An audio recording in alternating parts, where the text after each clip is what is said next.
El tema que nos ocupa en el día de hoy son las hipersensibilidades. Como ustedes pueden ver, dentro de los contenidos que vamos a revisar está el concepto de hipersensibilidades, conceptos básicos de tolerancia, conceptos que ya revisamos en el seminario y que vamos a revisar un poquito más ahora en, eh, en esta clase, ¿verdad? Vamos a profundizar en esto.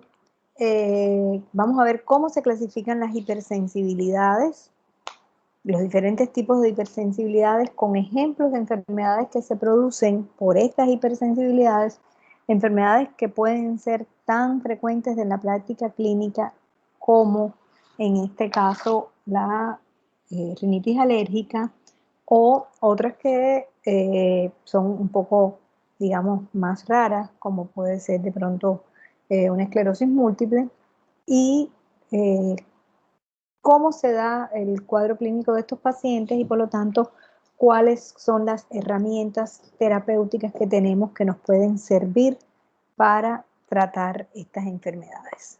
Si vamos a definir hipersensibilidades, tenemos que el término hipersensibilidad aplica para todas aquellas respuestas que son el resultado de una respuesta aberrante, una respuesta excesiva o una respuesta no controlada del sistema inmunológico.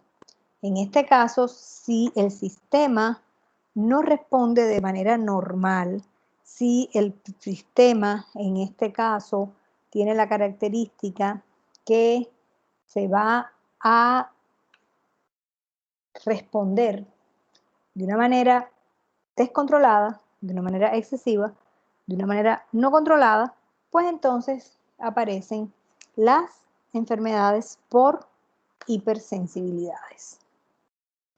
Y vamos a revisar conceptos básicos de tolerancia, vuelvo y repito, conceptos que ya revisamos para el seminario de respuesta inflamatoria y regulación de la respuesta inmune, pero que si no los tienen claros hoy, no van a poder entender estas enfermedades autoinmunes.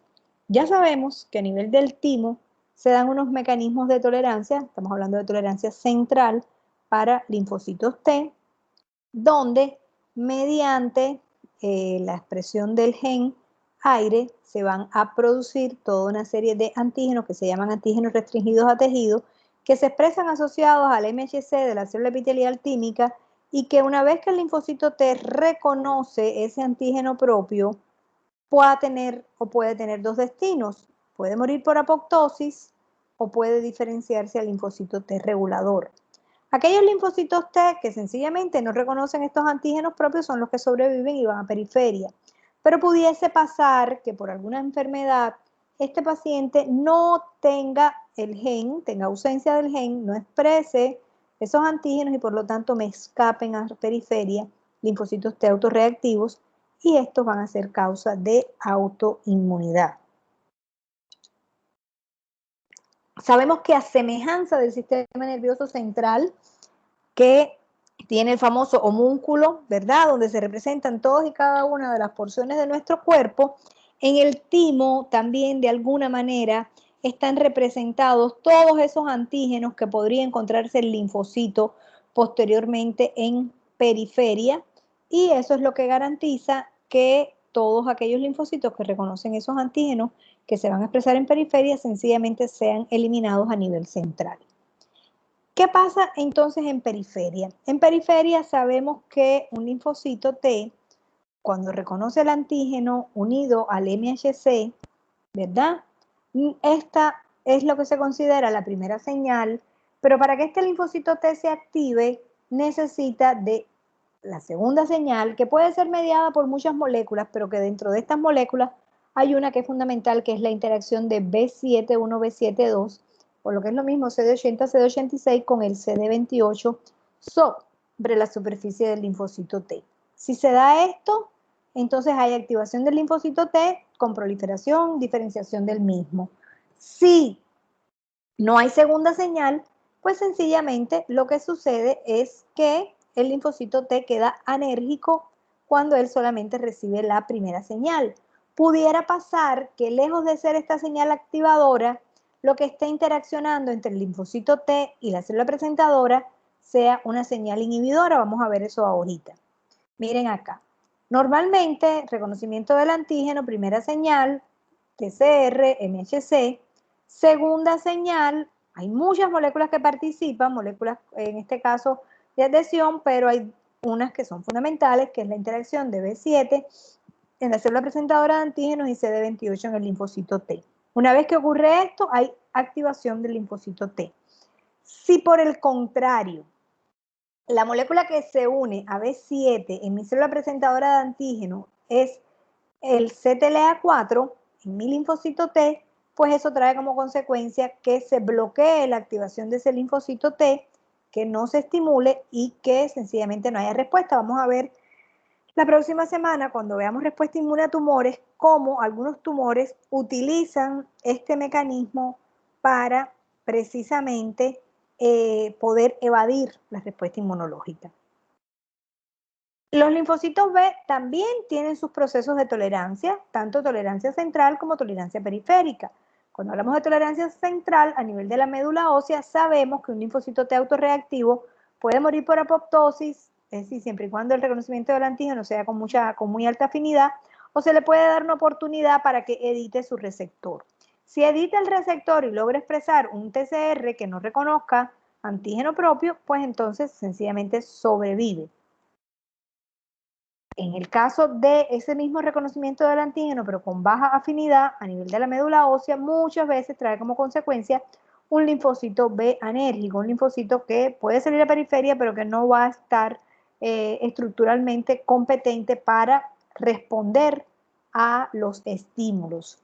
Recordemos además que para el caso del linfocito B en la periferia, si se trata de un antígeno timodependiente, es decir, si se trata de una proteína, si ya previamente hay tolerancia de linfocitos T, si hay ausencia de esos linfocitos T que pueden, en este caso, reconocer el antígeno propio y darle la segunda señal a ese linfocito B, pues sencillamente ya yo me voy a asegurar, ¿verdad?, de que el linfocito B no responda.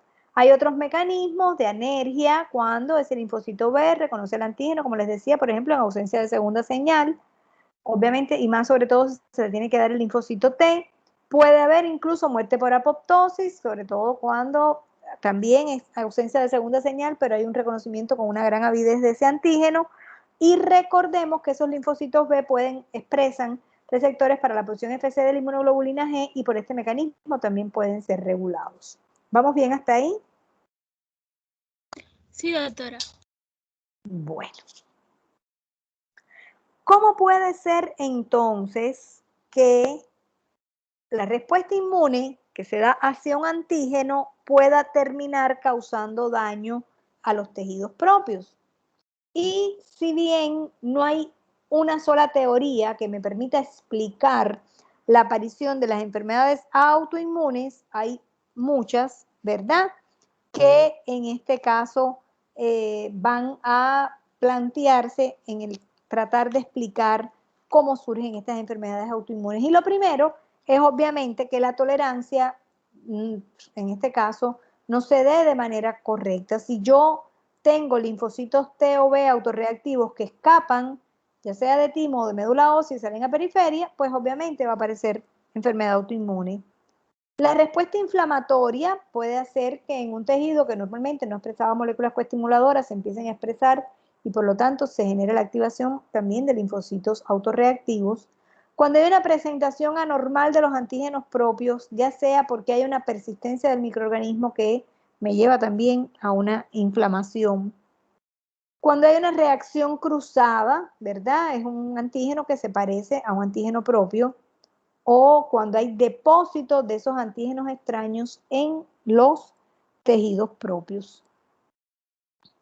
Y entonces, además de esas fallas en la tolerancia, ¿verdad?, o en la presentación antigénica o en la activación de mi linfocito, tengo que tener en cuenta que en las enfermedades autoinmunes se invocan toda una serie de factores genéticos, ¿verdad? Hay una predisposición genética que me lleva a que pueda aparecer con más frecuencia una enfermedad autoinmune y que, como les dije antes, el proceso inflamatorio, la persistencia de un microorganismo en un tejido, trae como consecuencia lesión tisular, inflamación, activación de las células presentadoras de antígeno, activación de los linfocitos efectores autorreactivos y la consecuente lesión del tejido propio. ¿Vamos bien hasta ahí? Sí, doctora. ¿Sí? Bueno. Sí, doctora. Vamos a ver entonces qué relación puede haber entre el gen y la enfermedad autoinmune. Acuérdense que HLA es lo mismo que MHC. Cuando hablamos de HLA, estamos hablando de, en este caso, el humano, el antígeno leucocitario humano. Miren que en enfermedades autoinmunes como la espondilitis anquilosante, ¿verdad? La presencia de un HLA, que es el HLA B27, tiene una razón de probabilidad de 100 a 200 con la aparición de esta enfermedad. De hecho, es un marcador que tomo como diagnóstico. Es decir, cuando yo quiero saber si esa espondiloartropatía que tiene mi paciente es por espondilitis anquilosante, yo le hago determinación de estos marcadores HLA y si me salen positivos, verde con punta guanábana, tiene espondilitis anquilosante. Hay otras enfermedades donde esta razón pues no es tan evidente, como por ejemplo puede pasar en diabetes mellitus tipo 1 para los individuos heterocigóticos con DRB1, 0301, 0401, la razón de probabilidad es del 35, o hay algunos como por ejemplo en el lupus que el DRB1, 0301 solamente es del 2 o en este caso el 1501 del 1.3.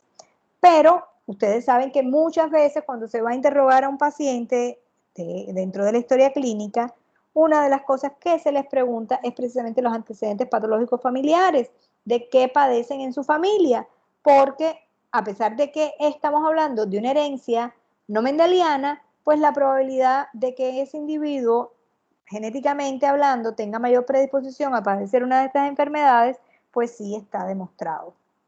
Hay algunos genes que incluso tienen una transmisión mendeliana, como pasa por ejemplo con el gen aire. Acuérdense que el gen aire es el responsable de la expresión de los antígenos de tejido a nivel del timo, hace que haya una expresión cuando está defectuoso, haya una expresión reducida de esos antígenos en el timo, una eliminación defectuosa del linfocito T autorreactivo y un síndrome que se llama síndrome poliendocrino autoinmunitario. En el caso del CTLA4, que acuérdense que es un marcador que expresa el linfocito T y que permite, en este caso, alterar la activación del linfocito T, produce alteración en el punto de control inhibidor y la función del linfocito T regulador, y por lo tanto lleva como consecuencia la pérdida de la homeostasis de linfocitos T y B. Cuando está dañado, se asocia con un síndrome autosómico dominante de alteración de la regulación inmunitaria, es decir, mendeliano. Recuerden que FOXP3 es ese marcador que expresan los linfocitos T reguladores, que si está defectuoso hay deficiencia de linfocitos T reguladores y entonces aparece una enfermedad que es la poliendocrinopatía y enteropatía múltiple ligada al cromosoma X y PEX que vimos en el seminario.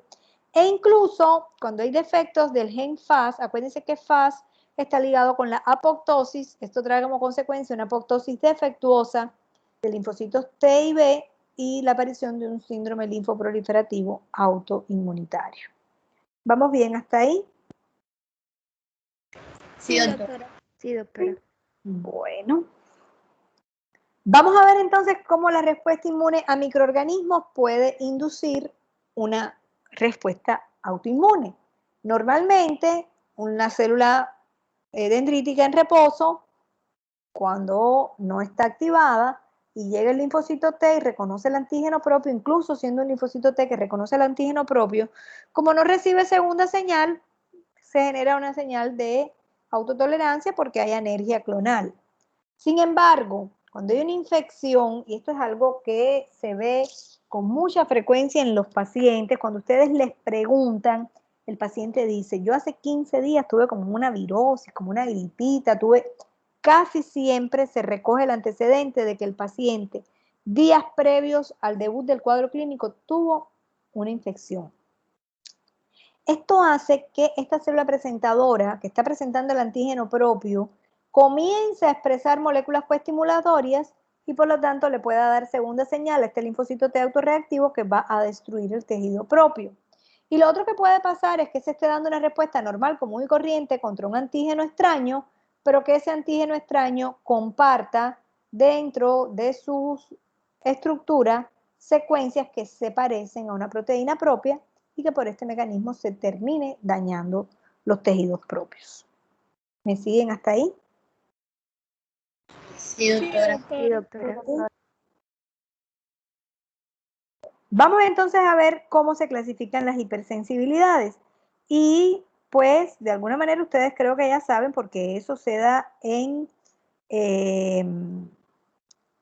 patología, que hay 4 tipos de hipersensibilidades, ¿verdad?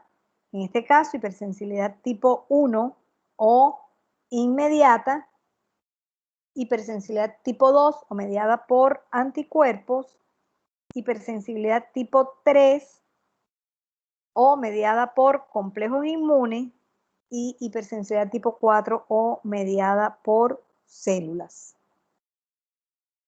Tipo 1 o inmediata. Se le llama tipo 1 o inmediata porque este tipo de hipersensibilidad va a tener la característica de que aparece de 5 a 10 minutos después de haberme puesto en contacto con el antígeno. Tengo que tener en cuenta algo. Previamente tuvo que haber un encuentro con ese antígeno, que en este caso por lo general se le llama alergeno. Ese antígeno es procesado y presentado, en este caso por una célula presentadora de antígeno, un linfocito T del perfil T helper 2. Ese linfocito T del perfil T helper 2 va a, en este caso, activar a mi linfocito B para que produzca, en este caso, anticuerpos de tipo IgE, que son los que caracterizan esta hipersensibilidad inmediata.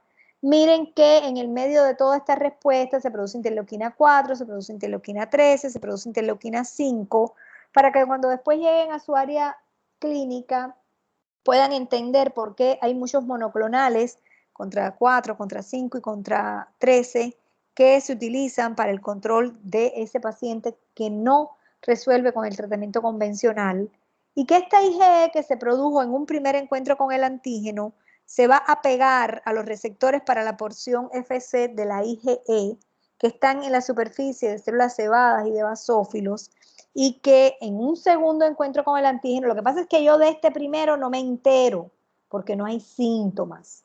Pero en un segundo, tercer, cuarto, quinto, sexto, séptimo, octavo, noveno, décimo, es decir, N encuentro diferente de uno, con ese antígeno va a venir y se va a pegar a esta IgE que ya está unida a la superficie del basófilo, del mastocito, y va a producir su degranulación.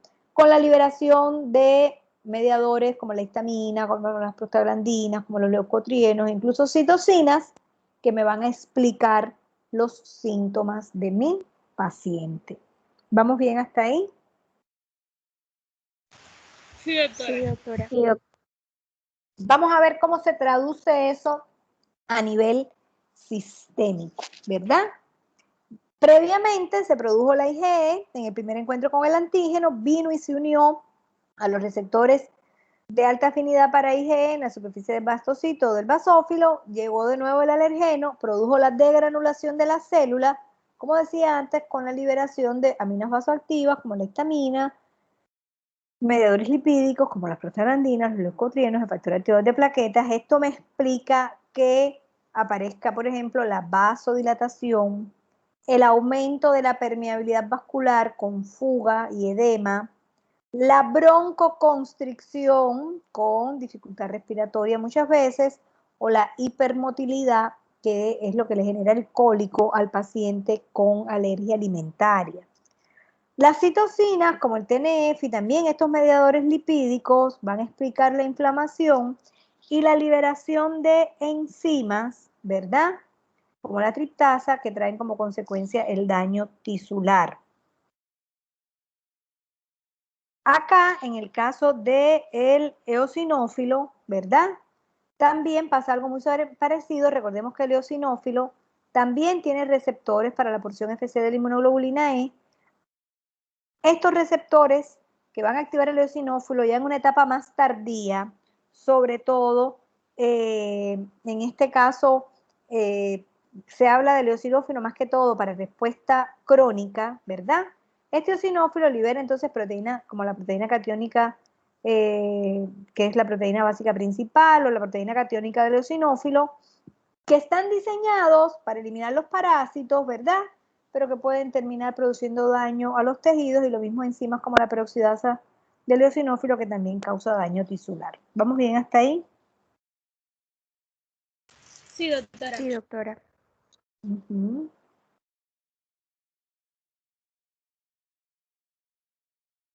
Vamos entonces a hablar de una enfermedad, ¿verdad?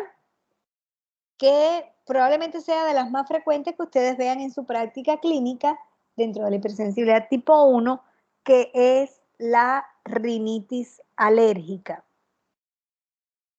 En este caso, vamos a ver que como en todas otras enfermedades, yo tengo que ir a mirar los antecedentes familiares, ¿verdad?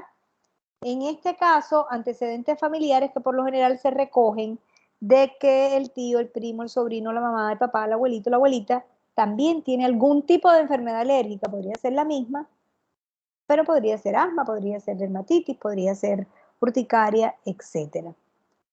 Tengo que mirar los síntomas. Este paciente, por lo general, ¿verdad?, van a tener la característica de que van a presentar obstrucción nasal. Esta obstrucción nasal muchas veces los lleva al ronquido, rinorrea acuosa, ¿verdad?, por la hipertrofia de los cornetes y el aumento de la permeabilidad vascular, estornudos y prurito nasal, por la liberación de la histamina.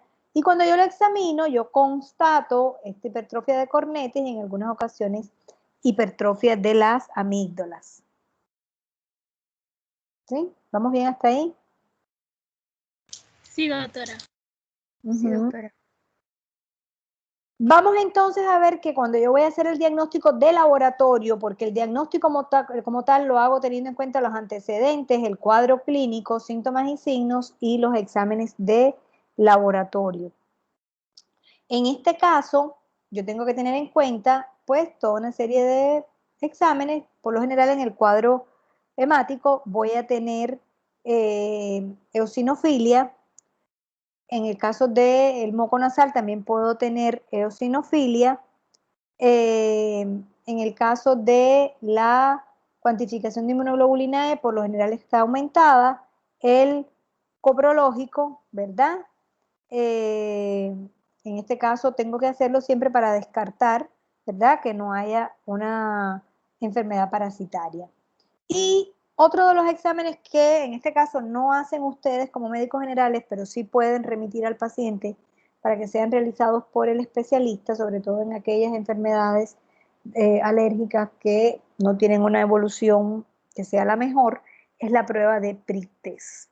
¿En qué consiste la prueba de prick test? En la prueba de prick test, yo lo que hago es semejante a esta prueba intradérmica. La única diferencia con la prueba intradérmica es que acá yo estoy introduciendo en la dermis, ¿verdad?, el alergeno, y en la prueba de prick yo coloco el alergeno acá en la epidermis, hago una pequeña escoriación, y como estamos hablando de hipersensibilidad inmediata, aproximadamente en 15 minutos, por mucho, ya yo voy a tener esta reacción de abón, ¿verdad?, y edema y enrojecimiento. Esto quiere decir que mi paciente ha resultado positivo en esa prueba a este alergeno. Por lo general se utilizan aeroalergenos. Si estoy hablando de rinitis alérgica, estamos hablando de ácaros, de plantas, de pelos de mascotas, etc. ¿Cuál es la diferencia? Vamos a ver después que si yo tengo una prueba cutánea positiva para un antígeno en particular, en este caso alergeno, pues entonces yo puedo hacerle a mi paciente inmunoterapia, y vamos a ver que esa inmunoterapia determina una serie de cambios en la respuesta inmunológica que hacen que la evolución de mi paciente sea mucho mejor. ¿Vamos bien hasta ahí? Sí, doctora. ¿Sí? Bueno. Hay toda una serie de medidas generales que se deben incluir en el tratamiento, ¿verdad? Medidas generales que están relacionadas con el control, en este caso, de ácaros, de hongos, de flores, de plantas, de mascotas, de hábitos tóxicos. esas medidas ustedes deben entrenar al paciente desde su consulta como médicos generales para que ellos sepan qué se puede y qué no se debe hacer y que de esta manera mejore la calidad de vida, así como mismo entrenan al paciente diabético o al paciente hipertenso en cuanto a su dieta o su actividad física. Ya cuando hablamos de medicamentos como tal, pues ustedes saben que los antihistamínicos son el gol estándar en el tratamiento de la rinitis alérgica. Hay de diferentes tipos, los de la primera generación, los de segunda generación, etcétera. Pues ahí no me voy a meter, ustedes para eso están dando farmacología.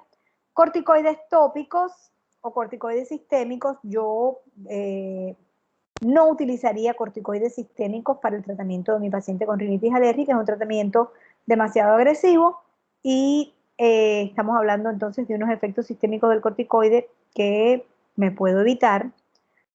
En algunos pacientes incluso se utilizan antileucotrienos, inmunoterapia, que después les voy a decir cómo funciona, o incluso hay anticuerpos monoclonales que se utilizan para el tratamiento, pudiera ser de la rinitis alérgica, pero ya más que todo de otras enfermedades alérgicas como puede ser el asma bronquial alérgica, que ha sido un gran reto o un gran desafío para los neumólogos, alergólogos e inmunólogos. El omalizumab, que fue el primer anticuerpo monoclonal utilizado para enfermedad por hipersensibilidad tipo 1, para enfermedad alérgica, es un monoclonal que lo que va a hacer es que en este caso reconoce la porción FC de la inmunoglobulina E. Como reconoce la porción FC de la inmunoglobulina E, impide que esta inmunoglobulina E se pegue a los receptores para ella en la superficie del basófilo del mastocito y que por lo tanto este se degranule. ¿Vamos bien hasta ahí?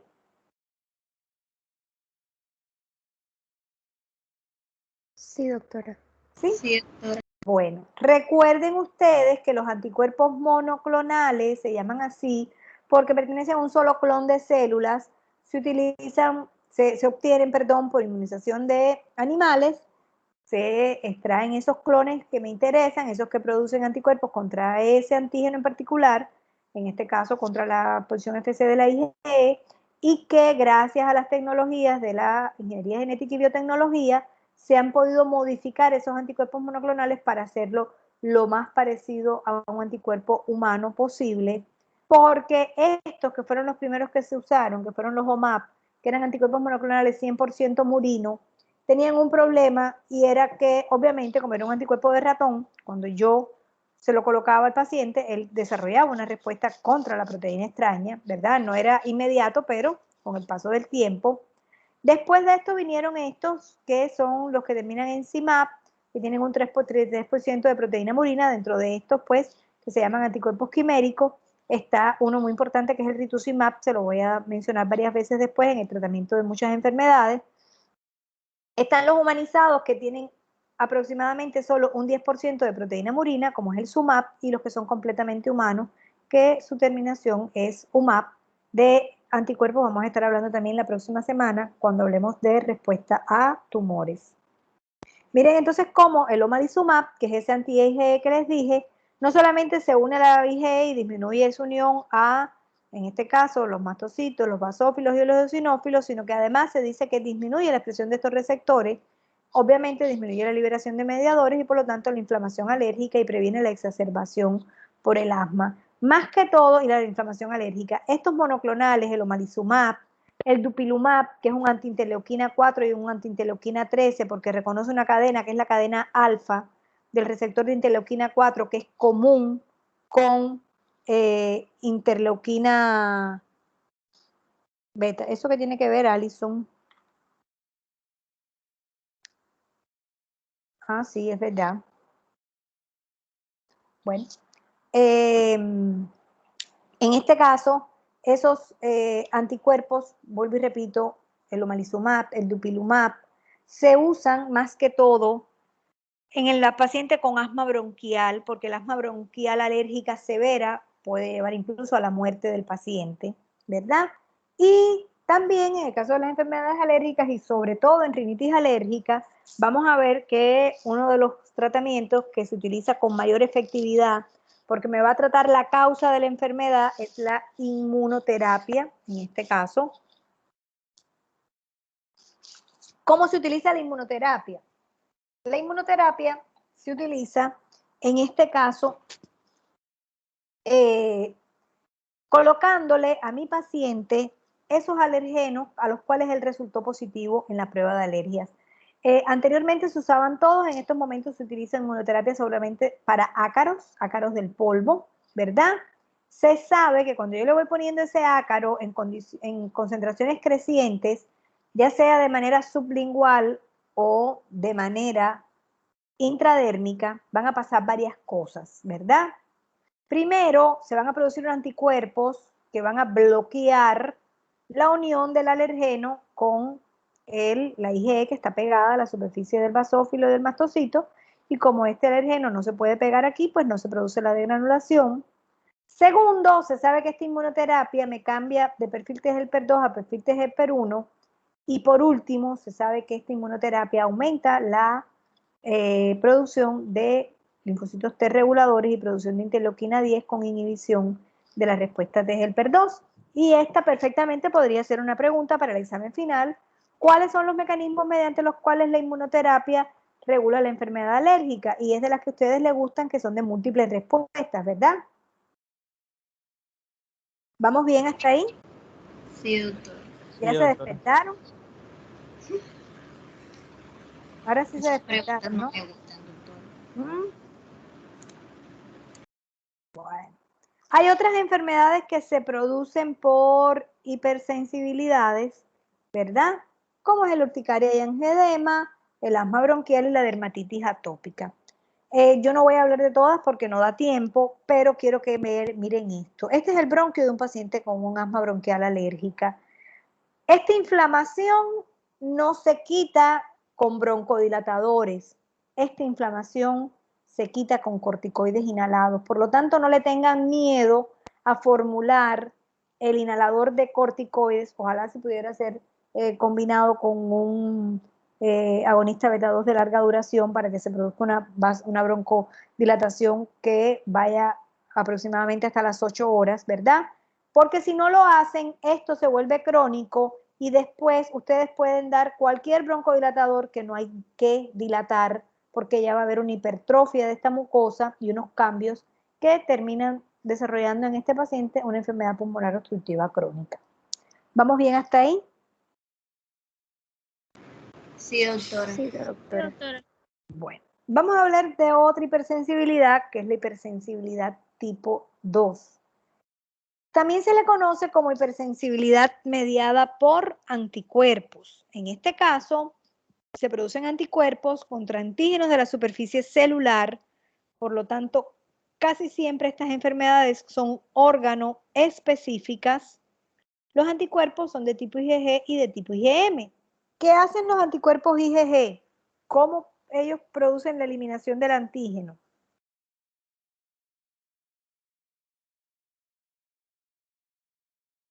¿Cómo?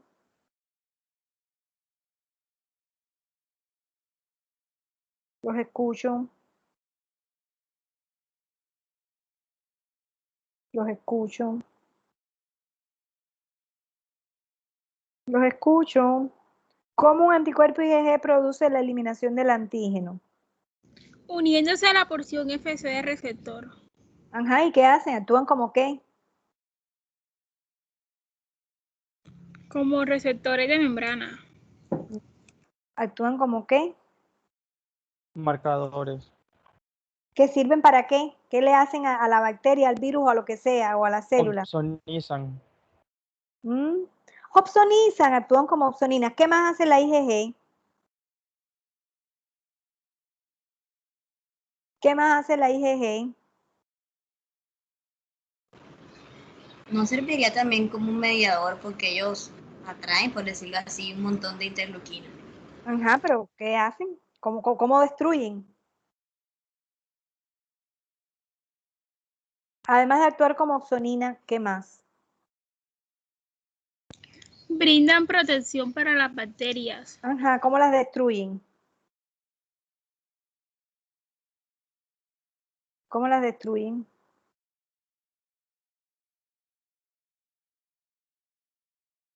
¿Qué hace la IgM?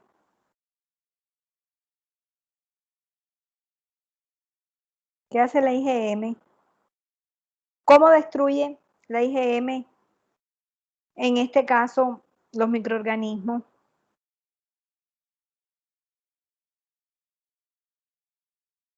¿Cómo lo hacen? Los escucho.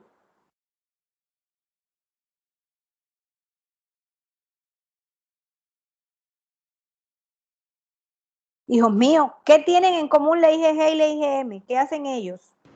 Que son anticuerpos, ¿no? Ozonización. Ozonización. No, la IgM no ozoniza. ¿Qué hacen ellos dos? Activan complemento. Activan complemento por la vía clásica. ¡Wow! Sí, eso mismo. Y por ese mecanismo es que entonces se produce la destrucción.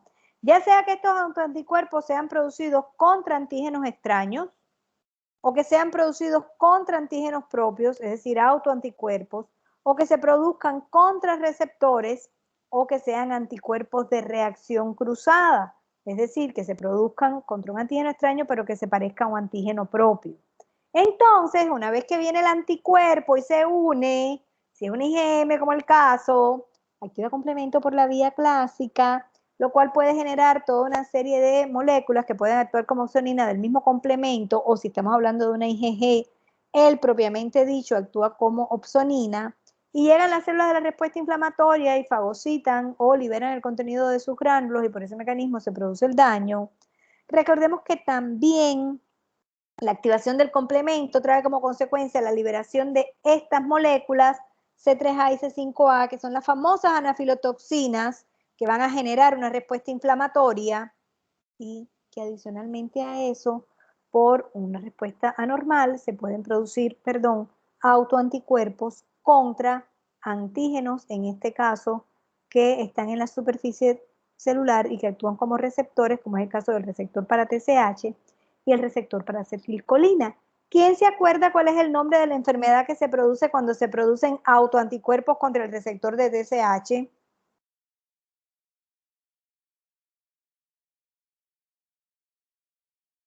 Los escucho. ¿Cómo se llama la enfermedad?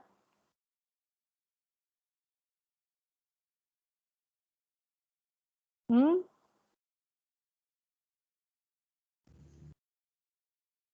No se acuerda nadie. Doctora, ¿puede repetir? Perdón. ¿Cómo se llama la enfermedad donde se producen anticuerpos contra el receptor de la TSH? No es la de Graves, doctora. Enfermedad de Graves-Bastedau. Wow. Y cuando se producen anticuerpos contra el receptor de acetilcolina, ¿cómo se llama la enfermedad?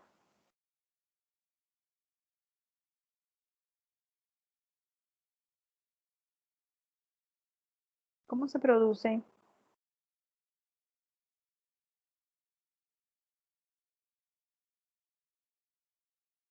No, nada.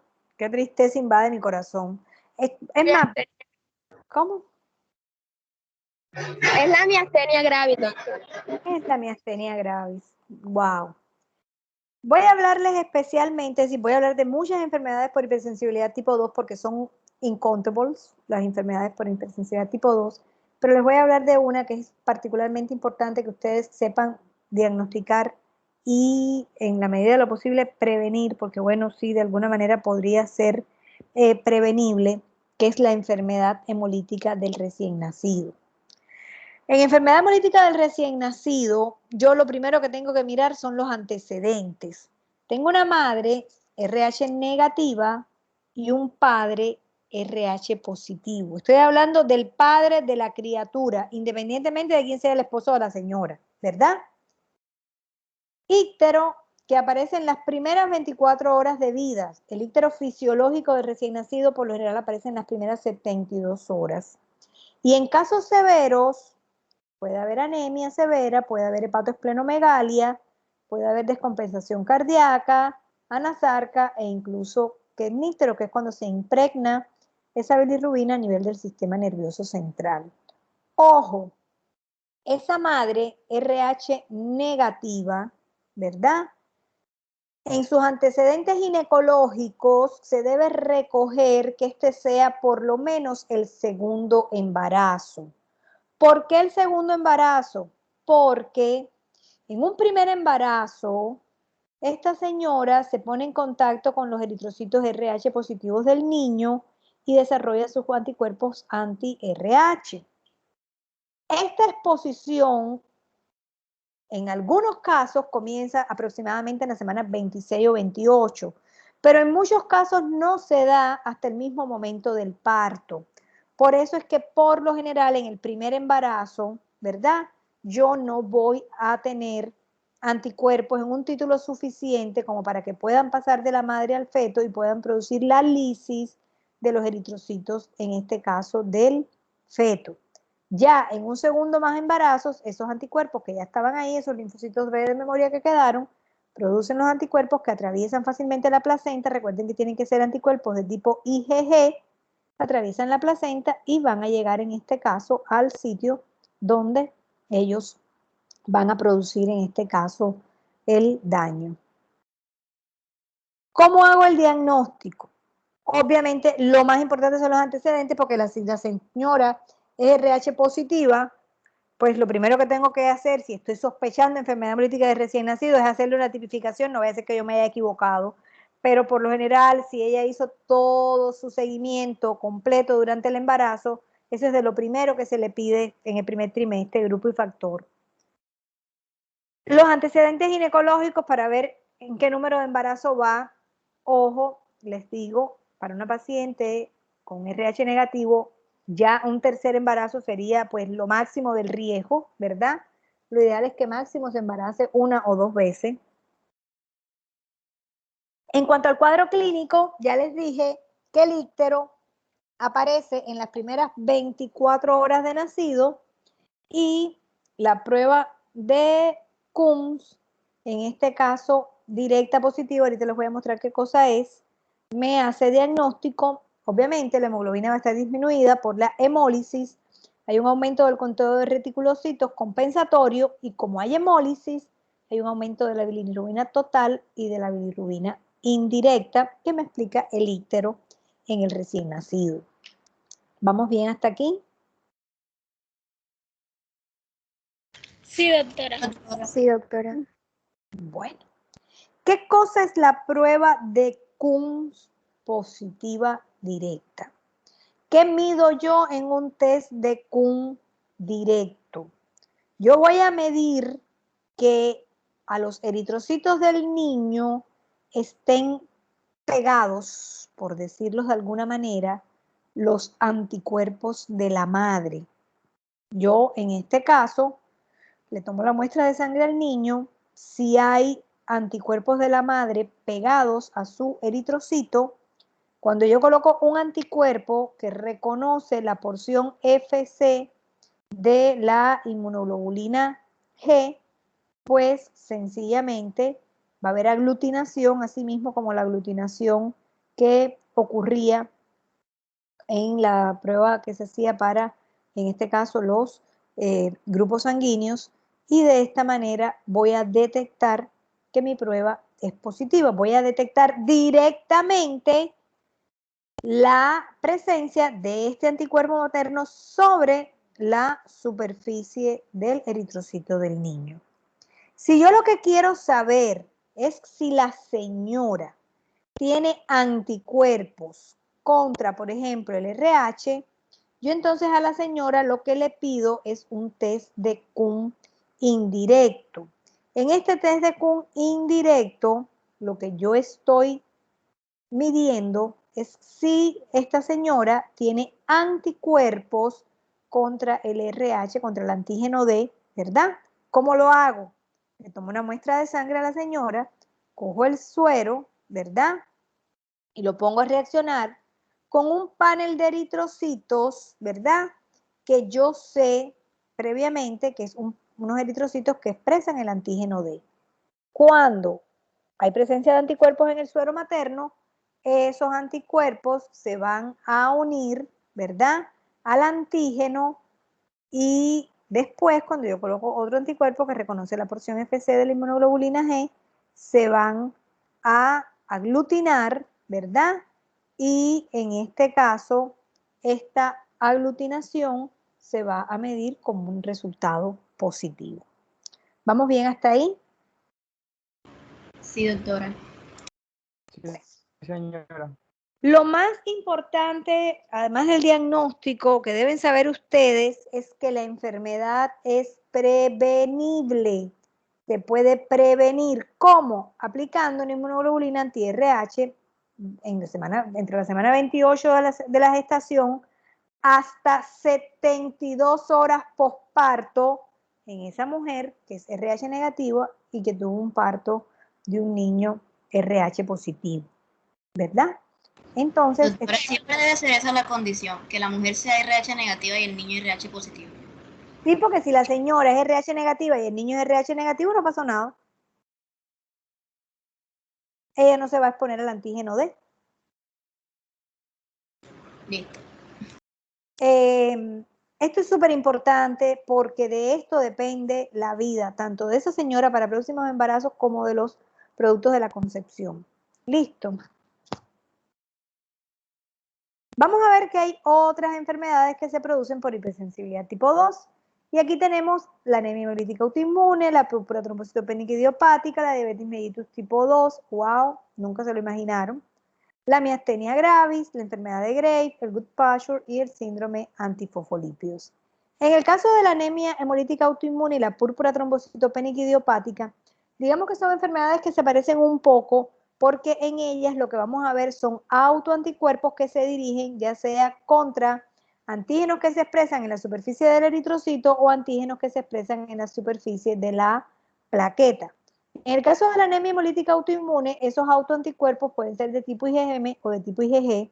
Recordemos que el IgM activa el complemento por la vía clásica, produciendo una hemólisis intravascular, mientras que la IgG más que todo actúa como esonina, produciendo una hemólisis extravascular cuando este eritrocito es eliminado prematuramente a nivel del vaso.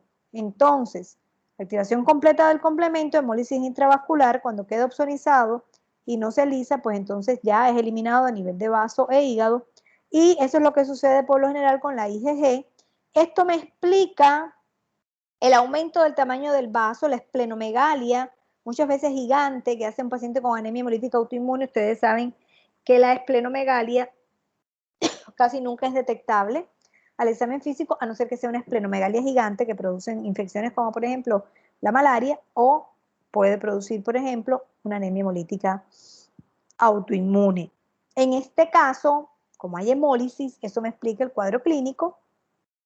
Va a haber íctero, va a haber dificultad respiratoria por la que está llegando menos oxígeno a los tejidos, va a haber cansancio y en este caso, pues el tratamiento depende básicamente del estadio en que se encuentre el paciente. Vamos a ver que estas enfermedades por lo general se tratan con corticoides a altas dosis, pero tengo que colocarle inmunosupresores. Por lo general la cetioprina es el de elección. En el caso de la púrpura trombocitopénica idiopática, también se producen autoanticuerpos que están dirigidos contra dos glicoproteínas de la plaqueta, la glicoproteína 2B3A, que ya lo estudiamos cuando vimos integrinas, ¿verdad? Es de la familia de las beta-3 integrinas, y la glicoproteína 1B9. Cualquiera que sean estos autoanticuerpos que se están produciendo contra las plaquetas impiden que éstas funcionen adecuadamente, y si las plaquetas no funcionan adecuadamente, ¿eso cómo se traduce en el cuadro clínico? ¿Qué aparece en el paciente? ¿Van a estar disminuidas o aumentadas? Disminuidas, se destruyen. Sería trombocitopenia. Ajá, ¿y eso cómo se traduce clínicamente? ¿Qué va a tener el paciente? Va a presentar hematomas en la piel. Hematomas, petequias, púrpuras, manifestaciones que llamamos hemorragíparas, ¿verdad? Por disminución del número de las plaquetas. En este caso, La hemostasia. perdón, Es porque se altera la hemostasia. se altera la hemostasia, en este caso la cascada de la coagulación. Esta enfermedad, pues en el caso de la anemia hemolítica autoinmune, es una enfermedad que evoluciona por crisis, es decir, el paciente no está hemolizando todo el tiempo, toda la vida, sino que tiene periodos en los que hemoliza y periodos en los que está asintomático. Y en el caso de la púrpura, por lo general se ven niños pequeños de 2, 3 años y muchas veces ellos, una vez que resuelven, obviamente se le toca ponerle tratamiento también con corticoides, altas dosis, inmunosupresores, a veces a los 2-3 años del tratamiento ellos remiten espontáneamente y no vuelven a presentar síntomas. La diabetes mellitus, sobre todo la diabetes mellitus tipo 2, se ha visto que es una enfermedad mediada por autoanticuerpos. Acuérdense que en un paciente normal la insulina produce la entrada de glucosa a los tejidos. En un paciente con diabetes mellitus tipo 1 no se produce insulina y por lo tanto no entra la glucosa a los tejidos. Y en el paciente con diabetes mellitus tipo 2 sí se produce insulina, pero esta no es capaz de unirse al receptor y por lo tanto la glucosa no va a poder entrar a los tejidos. Esto es más de lo mismo y precisamente esta hiperglicemia me explica que el paciente tome mucha agua, se deshidrata porque sus células van a estar en un medio hiperosmolar. Recuerden que el centro de la saciedad en estos pacientes no se activa y por eso tienen polifagia. Como toman mucha agua y ese mismo medio hiperosmolar los hace orinar mucho, lo cual se llama poliuria. Como no pueden utilizar la reserva de glucógeno, porque no hay reserva de glucógeno, pues tienen que usar la reserva lipídica y tienen pérdida de peso y pueden presentar prurito, que serían las 5P características de la diabetes mellitus, ya sea tipo 1 o 2. Se ha demostrado que tanto en diabetes mellitus tipo 1 como en diabetes mellitus tipo 2 hay autoanticuerpos dirigidos contra el receptor de insulina que van a inhibir ese receptor de insulina. En el caso de la miastenia gravis, es una enfermedad también autoinmune, en la cual, como ustedes ya dijeron, se produce un daño a nivel de la unión neuromuscular. Esos autoanticuerpos, lo mismo activan complemento que traen como consecuencia la llegada de células de la respuesta inflamatoria que van a terminar dañando el receptor para acetilcolina. Recordemos que normalmente cuando la acetilcolina se une a su receptor, esto produce la apertura de unos canales de sodio que producen una despolarización de la membrana, con la consiguiente salida de calcio de los túbulos T. Este calcio es una la troponina C, la cual hace que la tropomiosina descubra los sitios de unión de la actina con la miosina y se produzca la contracción muscular. Como este mecanismo de contracción muscular está dañado, porque el receptor para acetilcolina está dañado, pues por eso es que estos pacientes presentan debilidad muscular y la toxis palpebral, que es característica porque en el examen físico, cuando ustedes tienen un paciente con están sospechando la posibilidad de una, en este caso, esclerosis múltiple, van a tener, no se quiere dejar, le colocan, era lo que les iba a mostrar, poniéndole la cámara, pero no se quiere dejar activar, el dedo entre las cejas acá y le dicen que mantenga la mirada hacia arriba y el paciente sencillamente no lo va a poder hacer. En el caso de la enfermedad de Graves, sabemos que lo que sucede es que se producen también autoanticuerpos contra el receptor de TSH, pero a diferencia de estos autoanticuerpos que van a dañar o destruir el receptor, estos autoanticuerpos lo que hacen es activar el receptor para TSH sobre la superficie del timocito. Esta activación por estos autoanticuerpos, que se llaman autoanticuerpos estimulantes de la tiroides, del receptor a nivel de las células de la tiroides, va a traer como consecuencia que, bueno, la tiroides trabaje más, se produzca más cantidad de hormonas tiroideas, ¿verdad? Además de moléculas inflamatorias, de receptor de tirotropina, de tiroglobulina y otros antígenos tiroideos, y, muy importante, que haya un aumento en la producción de hialuronato y glicosaminoglicanos, componentes de la matriz extracelular. ¿Por qué es muy importante? Porque eso me explica uno de los signos más importantes o más llamativos de esta enfermedad, que es el exoftalmo, el depósito de esos glicosaminoglicanos y ese hialuronato acá en la cavidad orbitaria es lo que trae como consecuencia que haya protusión de los globos oculares, más conocido como exoftalmo. El aumento de la producción de las hormonas tiroideas trae como consecuencia la aparición de bocio, ¿verdad? Por aumento de tamaño de la glándula tiroides, y el aumento también de estas hormonas tiroideas son las que traen como consecuencia aumento del metabolismo, con pérdida de peso, taquicardia, irritabilidad, insomnio, incluso arritmia, hipertensión arterial, etcétera. ¿Vamos bien hasta ahí? Sí, doctora. Sí, doctora. Sí. Bueno, vamos a hablar entonces del rituximab. El rituximab,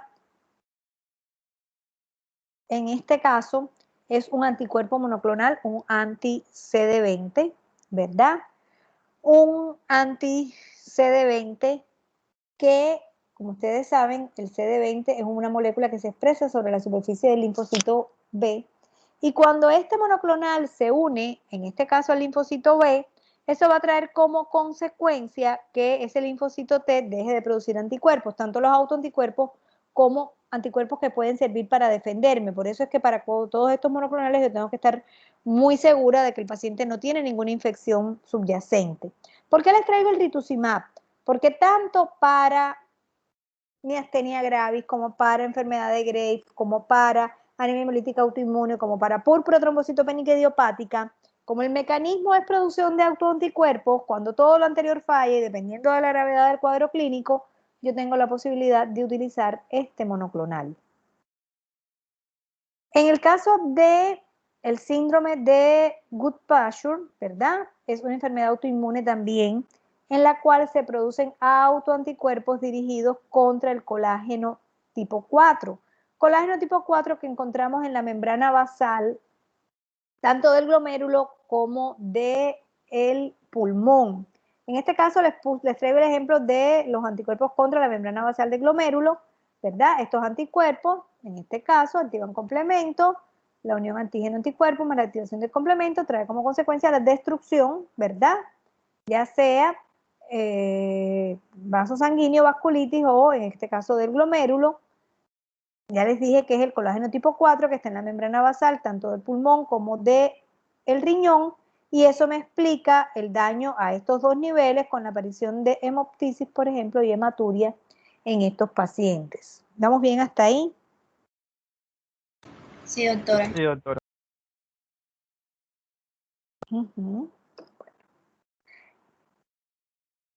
Síndrome antifosfolípidos. El síndrome antifosfolípidos es una enfermedad que también la van a ver, sobre todo en ginecología, ¿verdad? Y pienso que es importante que ustedes la entiendan y que sepan cómo se produce, más ahora que tenemos pues formas de pronto de darle un mejor futuro, digamos, a esas pacientes. En este caso, en el síndrome antifosfolípidos, mis linfocitos B van a producir autoanticuerpos contra los fosfolípidos de la membrana y específicamente contra el glicosilfosfatidilinositol, esta beta-2 glicosilfosfatidilinositol. Estos autoanticuerpos, ¿verdad? Antifosfolípidos, cuando se unen al trofoblasto o a las células de la decidua, producen activación de complemento, disminuyen la proliferación y la formación de sincitio, disminuyen la producción de gonadotropina coriónica y producen apoptosis del trofoblasto, lo cual tiene como consecuencia la aparición de complicaciones en el embarazo. Esto es lo que me explica que estas pacientes hagan abortos a repetición. Cuando estos autoanticuerpos se unen a la superficie de las plaquetas, ¿verdad?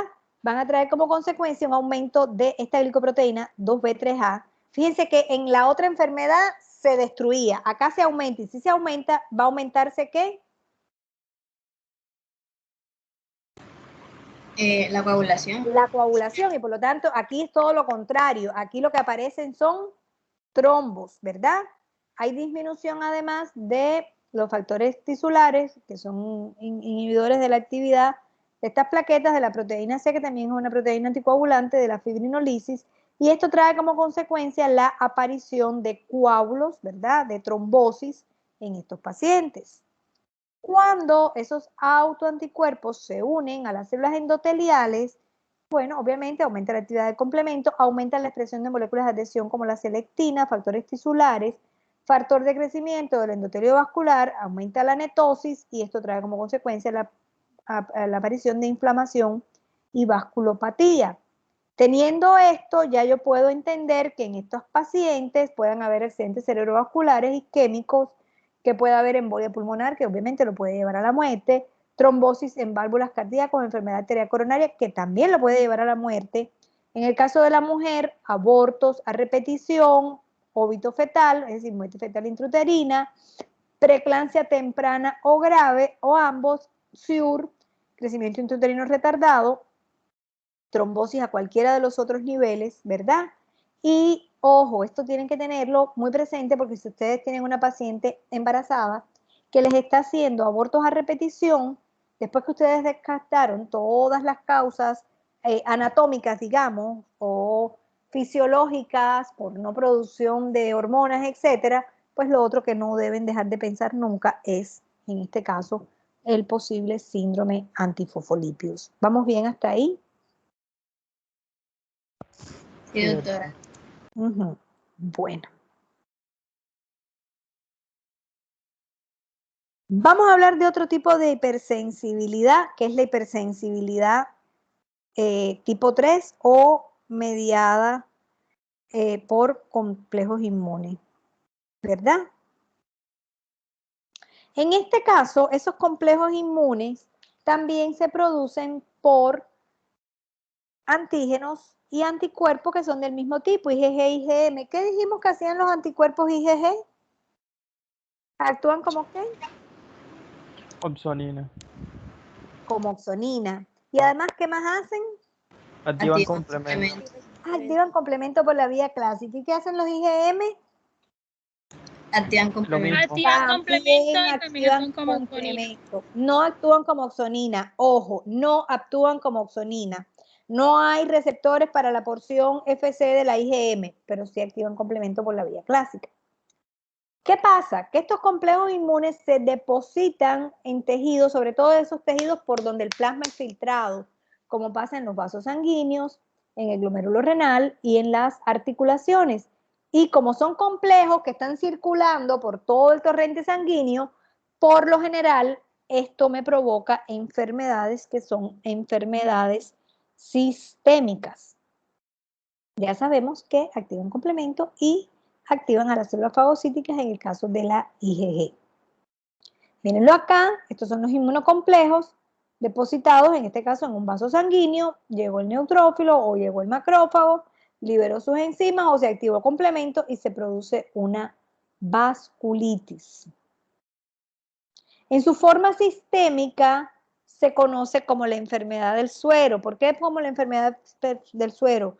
Porque en el año 1911 Clement Bopp-Pirquet se dio cuenta que aquellos pacientes que recibían suero de caballo, los cuales habían sido inmunizados los caballos con la toxina diftérica, tras la aplicación del suero presentaban fiebre, presentaban eritema de las articulaciones, aumento de la temperatura y toda una serie de síntomas que pues se pensaba estaban asociados a la inmunización previa con difteria de estos caballos. ¿Y qué se hizo? Se cogió y se les aplicó a los pacientes solamente el suero de caballo y se vio que se producía exactamente lo mismo. Resulta que ellos estaban produciendo una reacción a la proteína extraña, que es la proteína, en este caso, las proteínas del suero del caballo. Y este depósito a nivel articular, vasos sanguíneos, etcétera, producía sinovitis, vasculitis, etcétera, que explicaba el cuadro clínico. Era un cuadro clínico que era transitorio porque mientras se producía la eliminación de estos inmunocomplejos ya desaparecía el cuadro clínico. En otras enfermedades, como el lupus eritematoso sistémico, como estos inmunocomplejos están circulando todo el tiempo, pues no es transitoria. La poliarteritis nodosa también es una enfermedad sistémica causada por inmunocomplejos y en su forma localizada tenemos la reacción de Artus. La reacción de Artus, como pasa, por ejemplo, en la glomerulonefritis postestreptocóxica. Vamos a hablar primero que todo del lupus eritematoso sistémico. Sabemos que para todas estas enfermedades, y sobre todo, bueno, estas que son las más famosas, que son las que más se han estudiado, yo siempre tengo una base genética, ¿verdad? Una predisposición que puede hacer que yo tenga una mayor probabilidad de presentar esta enfermedad autoinmune y tengo además desencadenantes externos. En el caso del lupus eritematoso sistémico, uno de los más estudiados es la exposición a las radiaciones ultravioletas. Esa exposición a los rayos ultravioletas va a traer como consecuencia la apoptosis de las células con la eliminación de toda una serie de cuerpos apoptóticos expresando antígenos nucleares. Esos antígenos nucleares van a ser reconocidos, en este caso, si es un linfocito B, y se va a transformar en una célula plasmática que va a producir, en este caso, autoanticuerpos, anticuerpos dirigidos contra estos antígenos nucleares. Son los famosos anticuerpos antinucleares, que es una de las herramientas diagnósticas del lupus eritematoso sistémico. Entonces, estos pacientes van a tener un aumento de los inmunocomplejos circulantes y esto me explica un cuadro sistémico donde, pues, lo primero que llama la atención son las lesiones que aparecen a nivel de la piel, ¿verdad? Con las famosas lesiones en alas de mariposa que se ven en estos pacientes, o incluso lesiones mucho más generalizadas a nivel de la cara. Recordemos que el término lupus viene de lobo, porque precisamente estas lesiones, estas manchas, por decirlo de alguna manera, que le aparecían a los pacientes en la piel, se comparaba como si fuera un lobo. Como tengo estos inmunocomplejos depositándose a todos los niveles, pues entonces voy a tener artritis, voy a tener nefritis, puedo tener pericarditis, puedo tener derrame pleural, puedo tener ascitis, es decir, puedo tener manifestaciones en cualquier órgano de la economía. ¿Vamos bien hasta ahí? Sí, doctora. Sí, doctora. Ojo, yo para hacer el diagnóstico de lupus eritematoso sistémico me tengo que regir por los criterios estos unificados de la Sociedad Europea y la Sociedad Americana, que fueron unificados en el 2012, donde me dice que hay toda una serie de criterios clínicos y hay toda una serie de criterios inmunológicos y que mi paciente tiene que cumplir 4 o más de estos criterios para yo decir que tiene lupus o que tenga una biopsia con una nefritis lúpica y ANAS positivos o anticuerpos anti-DNA positivos. ¿Qué les quiero decir con esto? Que si mi paciente tiene una sinovitis y tiene unos anticuerpos antinucleares positivos, eso no quiere decir que tenga lupus. Puede tener lupus, puede tener una artritis reumatoidea, perdón, puede tener un síndrome de Sjögren, puede tener una polimiositis, puede tener millones de enfermedades autoinmunes, ¿verdad? Y que además estos anticuerpos antinucleares, que como les pongo acá, pueden ser positivos en muchas otras enfermedades autoinmunes, ¿verdad? En el caso, sobre todo, de nosotras las mujeres por encima de los 40 años, pues hasta 1 en 80 de dilución se considera normal tener antinucleares positivos. Hay unos patrones como por ejemplo el patrón anticentrómero, que es típico de la esclerodermia, ¿verdad? Que ahí en su variante CRES, pues ya yo incluso en una dilución 1 en 80 tengo que empezar a mirar porque pudiera ser que sí, ¿verdad? Pero independientemente de eso, pues yo tengo que mirar en global, ¿verdad? Mi paciente. En el tratamiento de este paciente con lupus, pues puedo hacer toda una serie de medidas de control no farmacológico, de evitar el sol, precaución con algunas vacunas, ojo, eso ya lo vimos cuando estuvimos hablando de vacunación, y una vida sana. Y en el tratamiento farmacológico vamos a tener que, en este caso, se pueden usar medicamentos como la hidroxicloroquina, los glucocorticoides, el metrotexate, la acetoprina, inhibidores de la calcineurina, el micofenolato y estos que son monoclonales también. Acá tenemos, en primer lugar, pues en primer lugar no está de segundo el rituximab, que ya lo hablamos antes, ¿verdad? Y tenemos otro que es el Beliste, el belimumab, que es uno de los anticuerpos monoclonales nuevos para, en este caso, el lupus, ¿verdad? En este caso, ese belimumab va a tener la característica de que, también conocido como Benlista, que se une a esta molécula, que es una molécula estimuladora del linfocito B, y por lo tanto se va a inhibir la activación del linfocito B y la producción de autoanticuerpos por este. Pasa más o menos parecido con el rituximab. No produce autoanticuerpos, pero tampoco produce anticuerpos, digamos, para controlar enfermedades, por lo tanto tengo que siempre que voy a poner un monoclonal de este tipo, estar consciente de que mi paciente no tiene ninguna infección, por ejemplo, que no tiene una tuberculosis pulmonar o que no tiene una infección a nivel de senos paranasales o que no tiene una infección a nivel de las piezas dentales. Otras enfermedades por hipersensibilidad tipo 3, ya les dije que está la glomerulonefritis postestreptocóxica, donde el depósito de esos inmunocomplejos trae como consecuencia una serie de cambios a nivel del glomérulo y que me explican el cuadro clínico de mi paciente, que va a tener hematuria, que va a tener edema, que va a tener hipertensión, ¿verdad? Precisamente por el daño, perdón, a nivel del glomérulo. O la poliarteritis nodosa, que es un tipo de vasculitis en el cual el daño va a estar a nivel de los vasos sanguíneos, ¿verdad? Ese daño a nivel de los vasos sanguíneos hace que puedan aparecer signos tan graves como las úlceras o la isquemia a nivel de las extremidades o otros menos graves como son los nódulos o son las libedos reticulares. Por lo general estas poliarteritis son un poco difíciles de diagnosticar. De los mediadores que se les piden sobre todo son los ANCA, aunque hay otros mediadores nuevos que se están estudiando para el diagnóstico de estas enfermedades. ¿Vamos bien hasta aquí? Sí, doctor.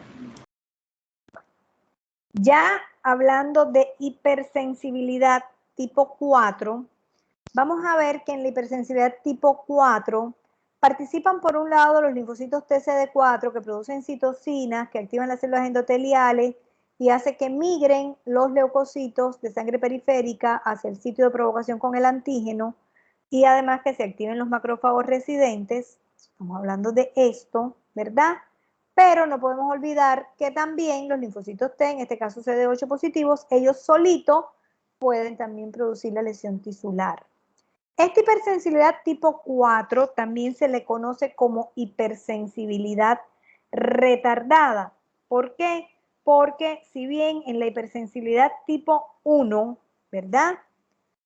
Pasa que la respuesta se da de 5 a 15 minutos después de haberse puesto en contacto con el antígeno, en este tipo de hipersensibilidad se da aproximadamente 72 horas después de haberse puesto en contacto con el antígeno, por eso se le llama hipersensibilidad retardada.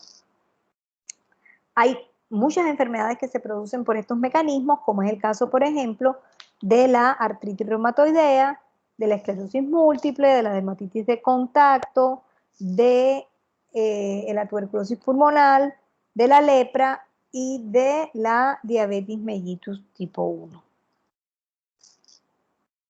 Vamos a empezar hablando de la artritis reumatoidea. En el caso de la artritis reumatoidea, sabemos que como en todas estas enfermedades puede haber una predisposición genética, ¿verdad? Que me lleve a que aparezca la enfermedad.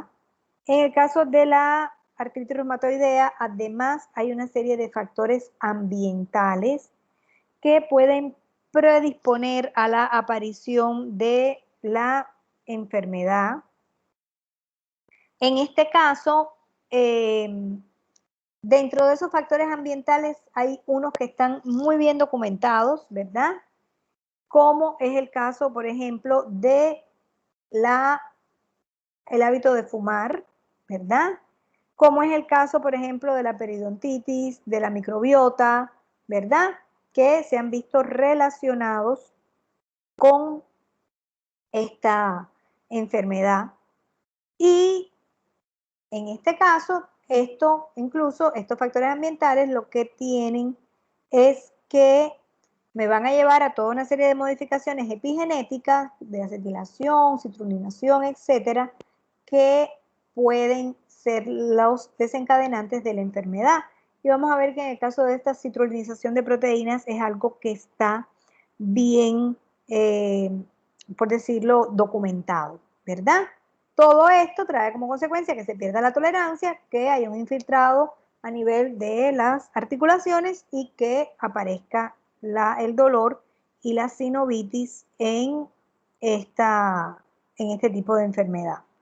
¿Listo? Listo, doctora. Bueno. Entonces volvemos a lo mismo, hay una predisposición genética, ¿verdad? Que me lleva a que haya fallo en la tolerancia o una activación no controlada de, en este caso, el linfocito. Hay factores ambientales como el tabaquismo, infecciones, que producen cambios en la citrulinización de las proteínas. Y vamos a ver que esos anticuerpos anticitrulina van a tener la característica de que aparecen incluso hasta 10 años antes de que el paciente debute, ¿verdad?, con el cuadro clínico. Y todo esto trae como consecuencia una respuesta normal de linfocitos T y B, sobre todo linfocitos perfil TGP17, TGP1, activación de todas estas células a nivel de la sinovial, con producción de citoquinas, inflamación y consecuente destrucción del cartílago y el hueso. ¿Listo? Sí, doctora. Sí, doctora. Bueno. Vamos entonces a ver que en esta artritis reumatoidea, ustedes de pronto ya lo saben, ¿verdad? Que va a haber una inflamación a nivel de la articulación, se los acabé de explicar. Por lo general puede ser solamente localizada en la región de las metacarpofalángicas, interfalángicas proximales y mediales, porque es muy raro verlo en interfalángicas distales, pero además puede dañar o puede producir dolor en este caso, articulaciones móviles como es el hombro, como es el codo, como son las rodillas, como son los tobillos, perdón, etc. Y si yo no diagnostico tempranamente a mi paciente, ¿verdad? Y yo no le coloco, en este caso, los medicamentos adecuados, pues puede llegar a esto, que es a lo que yo no quiero que llegue el paciente. Pero para yo poder tratarlo, yo primero tengo que diagnosticarlo, ¿verdad? Y también para artritis reumatoidea se han establecido una serie de criterios, ¿verdad? Donde yo tengo que ir dando un puntaje y según ese puntaje, si la suma es igual o superior a 6, entonces yo puedo hablar de artritis reumatoidea acá. Este factor reumatoideo y estos son anticuerpos anticitrulina, ¿verdad? En este caso, porque si bien este era un marcador que anteriormente no se tenía en cuenta para la artritis reumatoidea, en este caso ya es un marcador pues fundamental para estos pacientes. Y vuelvo y repito, puntaje igual o superior a 6 para hacer diagnóstico, porque si yo hago diagnóstico de artritis reumatoidea, yo tengo que empezar un tratamiento, ¿verdad? Un tratamiento que incluye medicamentos como por ejemplo el metrotexate, que es un inmunosupresor potente, ¿verdad? Y para poder empezar ese tipo de medicamentos tengo que tener muy claro el diagnóstico, que no pase como una paciente que yo tengo que tiene un síndrome de Sjögren y sencillamente, pues, claro, el síndrome de Sjögren da dolor articular, da anticuerpos antinucleares positivos, puede dar incluso factor reumatoideo positivo y le dijeron que tenía una artritis, le pusieron tratamiento con metrotexate y con leflunomida. ¿Y qué pasó? Pasó que la señora hizo una linfopenia severa, producto de un tratamiento que sencillamente él no llevaba o no llevaba. ¿Vamos bien hasta ahí? Sí, doctora.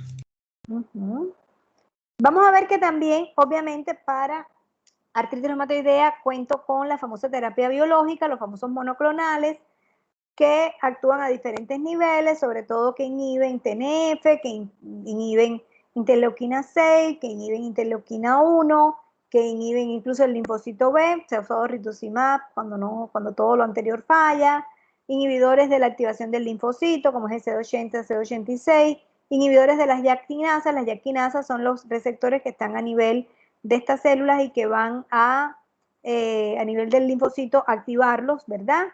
Que pues realmente son muchas las opciones terapéuticas que yo voy a tener para poder tratar mi paciente con artritis reumatoidea. Es quizás de lejos una de las enfermedades que más monoclonales tiene, ¿verdad?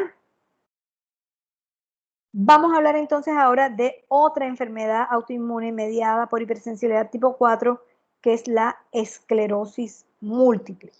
La esclerosis múltiple sabemos que en una neurona sana, su axón está recubierto por la mielina y ese recubrimiento de mielina hace que el impulso nervioso viaje de nodo en nodo de manera rápida.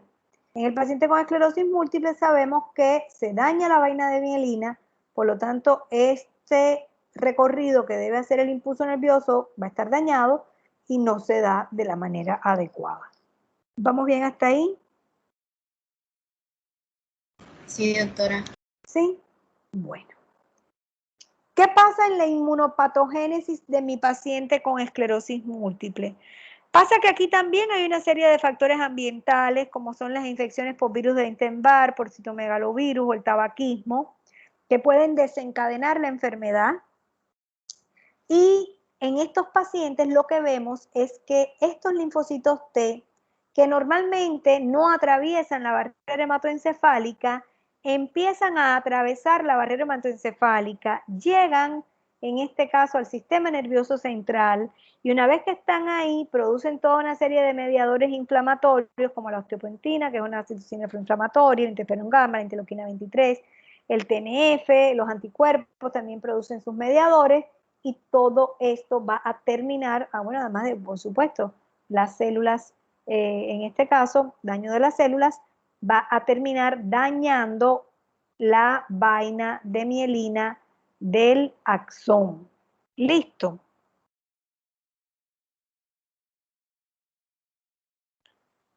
Obviamente, si se daña la vaina de mielina, dependiendo de la neurona que hayan sido afectada, estos pacientes pueden debutar, muchas veces debutan con diplopia, es decir, ven doble. Pueden debutar con trastornos motores, con trastornos sensitivos. Casi siempre los primeros síntomas son sensitivos, como son parestesias, calambres, etc.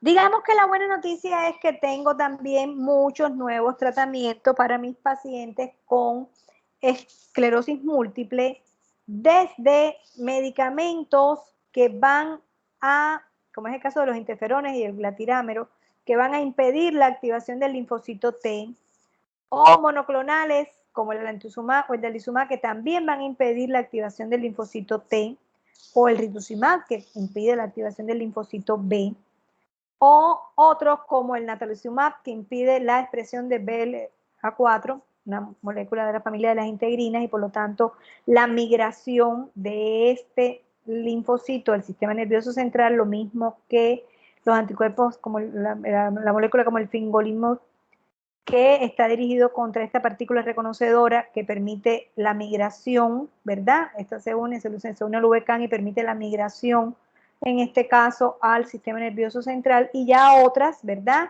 Como el laquinimod, que es un anti-interleuquina 17, se ha usado acá, se ha usado también en psoriasis, ¿verdad?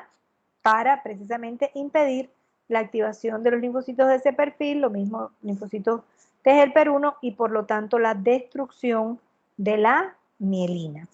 Listo. Sí, doctora. Igual, yo sé que es mucha información, pero para que vean lo importante que es la inmunología y lo importante que es el sistema nervioso, igual, ya les dije, nada más les he hablado de esta, no por ejemplo, aquí les podía haber hablado de psoriasis, en mecanismo tipo 2 les podía haber hablado de pénfigo, tanto vulgar como ampolloso, que las dos son mediadas por autoanticuerpos, y de ahí para allá. Esto es al infinito y más allá. Tenemos otra hipersensibilidad tipo 4, que es la dermatitis de contacto. La dermatitis de contacto, como su nombre lo indica, es porque yo me puse en contacto con una sustancia que me produjo una dermatitis, es decir, una inflamación de la dermis. Y digamos que desde el punto de vista clínico puede que no se diferencie de la dermatitis atópica, ¿verdad? Porque hay eritema, hay prurito, pudieran incluso llegar a haber lesiones ampollares, ¿sí? Pero en este caso la diferencia está en que, por lo general, la dermatitis atópica se ve mucho más frecuente en los niños, ¿verdad? Sobre todo por debajo de los 5 años. Adicionalmente a eso, la dermatitis de contacto no, la dermatitis de contacto se ve más que todo en los adultos, y como es hipersensibilidad tipo 4, es hipersensibilidad retardada, pues entonces esa sustancia con la cual yo me puse en contacto no me produce los síntomas inmediatamente, sino que me produce, en este caso, los síntomas después, aproximadamente 72 horas de haberme puesto en contacto. Por lo general, el eritema, la inflamación, me va a recordar eso que yo tenía puesto y que me dio la dermatitis. Puede ser si fueron unos zapatos que sea todo el pie, si fue una cadena que se me marque en el cuello, si fueron unos aretes o si fue un reloj, ¿verdad? Y eso me puede dar una pista en cuanto al diagnóstico. Recordemos que en enfermedades infecciosas como las infecciones por Mycobacterium pulmonar, Mycobacterium tuberculoso o en el caso de el Mycobacterium leprae, también los mecanismos de eliminación son hipersensibilidad tipo 4 con activación del macrófago. Y miren qué tan importante es esto. En un paciente con lepra lepromatosa, la cual ustedes saben que trae como consecuencia la aparición de toda una serie de lesiones que pueden ser mutilantes para el paciente, se sabe que la respuesta que se produce es una respuesta de anticuerpos, un perfil de activación T-helper 2, lo cual no trae como consecuencia la activación del macrófago, y de ahí la evolución de la enfermedad. Sin embargo, en los pacientes con lepra tuberculoide, que saben ustedes que se caracterizan por unas lesiones hipocromáticas, con eritema alrededor, anestésicas, pero asimétricas, la respuesta que se ha visto es una respuesta de tipo T-helper 1 con activación del monocito macrófago, y por lo tanto eso me explica un cuadro clínico mucho menos agresivo. ¿Vamos bien hasta ahí? Sí, doctora. Sí, doctora. Sí. Bueno. Y hablando de enfermedades mediadas por hipersensibilidad tipo 2, le traigo nuevamente la diabetes mellitus. Sabemos que en la diabetes mellitus tipo 1 lo que falla es la producción de insulina. Falla la producción de insulina, entre otras cosas, porque los islotes pancreáticos van a ser destruidos por los linfocitos TCD8, porque además los linfocitos TCD4 de perfil TGPER1, ¿verdad? Voy a tener linfocitos de estos contra antígenos de la insulina. Voy a tener autoanticuerpos dirigidos contra la insulina, contra el ácido, contra el glutámico descarboxilasa y contra la tirosina fosfatasa, y obviamente puedo tener defecto en los genes que codifican para la insulina. Y si ustedes se ponen en su buscador de Google diabetes mellitus New Treatment, van a ver que la cantidad de cosas lindas que se están haciendo en diabetes mellitus para el tratamiento de los pacientes son incontables, y dentro de las cosas lindas, por decirlo de alguna manera, que se están haciendo pruebas en las cuales se utiliza el conocimiento que tenemos sobre la inmunopatogénesis mediada inmunológicamente de estas enfermedades para poderlas tratar. Y es el caso de este ejemplo que les traigo acá. Ojo, el video tiene los subtítulos en inglés, pero está muy fácil de leer porque es todo vocabulario técnico, entonces se entiende muy fácil.